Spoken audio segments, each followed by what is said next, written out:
ఐలమ్మ గారి ఆశయాలు బహుజన నాయకురాలు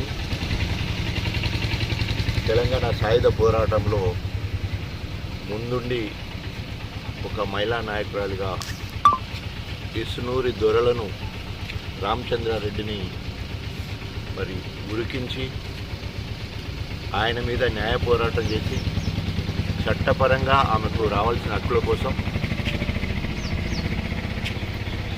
రాష్ట్ర హైకోర్టు ద్వారా తాను కౌలుకు తీసుకున్న భూమి మీద పండిన పంట తీసుకునే విధంగా పనిచేసి ఆనాడు అనేక మందికి ఉద్యమ స్ఫూర్తినిచ్చింది.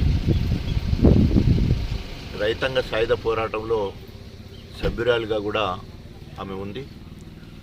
ఆ రకంగా తెలంగాణ ఉద్యమానికి స్ఫూర్తినిచ్చి తెలంగాణ రాష్ట్ర సాధనలో సాకల్లి ఐలమ్మ వారసురాలుగా మరి అనేక మంది మహిళలు ముందు వరుసలో ఉండి జాగృతి పేరు మీద మరి మహిళలందరూ కూడా కల్వకుంట్ల కవిత గారి నాయకత్వంలో తెలంగాణ 2008 నుండి 2014 వరకు ముందుండి పోరాటం చేయడం జరిగింది.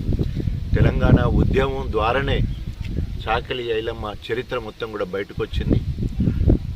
ప్రతి నియోజకవర్గ కేంద్రంలో వీలైతే మండల కేంద్రాలలో కూడా ఇప్పుడు చాకలి ఐలమ్మ విగ్రహం పెట్టే స్థాయికి తెలంగాణ స్ఫూర్తి మరి చాకలి లేదా రజకులకు గుర్తింపు వచ్చే కార్యక్రమం చేయడం జరిగింది. నా ఆధ్వర్యంలో గన్పూర్ నియోజకవర్గంలో దాదాపు ఒక 10 విగ్రహాల వరకు ఇప్పటివరకే ఉన్నాయి. చాకలి ఐలమ్మ భవనానికి కూడా లింగాల గన్పూర్లో మనము గతంలో మంజూరు చేస్తున్నాం.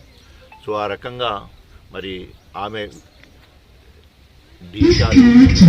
భూమి కోసం భుక్తి కోసం మరి ఆనాడు కౌలు వ్యవస్థ మాత్రమే ఉండేది. మనకు భూములు లేకపోయేది. ఎస్సీ ఎస్టీ బీసీ మైనారిటీలకు ఓన్లీ దొరలకు మాత్రమే భూములు ఉండేది. మనం ఓన్లీ కౌలు చేసే పరిస్థితి ఉండే.